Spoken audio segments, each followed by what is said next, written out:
ಪ್ರತಿ ಸೇವಕನ ಜೀವಿತ ಯಾತ್ರೆಯಲ್ಲಿ ವಿಚಿತ್ರವಾದ ಗುಂಪುಗಳಿರ್ತವೆ.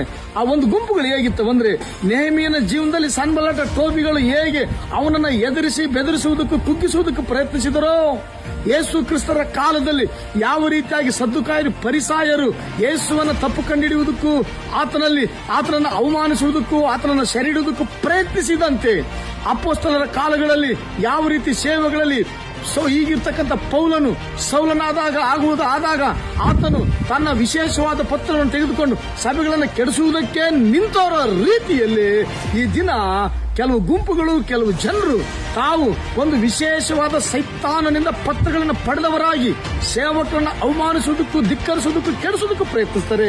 ನಾನು ನಿನಗೊಂದು ಮಾತು ಹೇಳ್ತಿದ್ದೆ, ದೇವರ ಮನುಷ್ಯನೇ ಅಥವಾ ದೇವರ ಮಗನೇ, ನಾನು ನಿನಗೊಂದು ಮನವಿ ಮಾಡ್ತೀನಿ. ದೇವರು ನೇಮಿಸಿದ್ದನ್ನ, ದೇವರು ಉದ್ದೇಶಿಸಿದ್ದನ್ನ ನೀನು ಎಷ್ಟೇ ಪ್ರಯತ್ನ ಮಾಡು, ಅದು ಕೆಟ್ಟು ಹೋಗೋದಿಲ್ಲ. ತೆಗೆದುಕೊಂಡು ಸಭೆಗಳನ್ನು ಕೆಡಿಸುವುದಕ್ಕೆ ನಿಂತವರ ರೀತಿಯಲ್ಲಿ ಈ ದಿನ ಕೆಲವು ಗುಂಪುಗಳು, ಕೆಲವು ಜನರು ತಾವು ಒಂದು ವಿಶೇಷವಾದ ಸೈತಾನನಿಂದ ಪತ್ರಗಳನ್ನು ಪಡೆದವರಾಗಿ ಸೇವಕರನ್ನು ಅವಮಾನಿಸುವುದಕ್ಕೂ ಧಿಕ್ಕರಿಸುವುದಕ್ಕೂ ಕೆಡಿಸುವುದಕ್ಕೂ ಪ್ರಯತ್ನಿಸ್ತಾರೆ.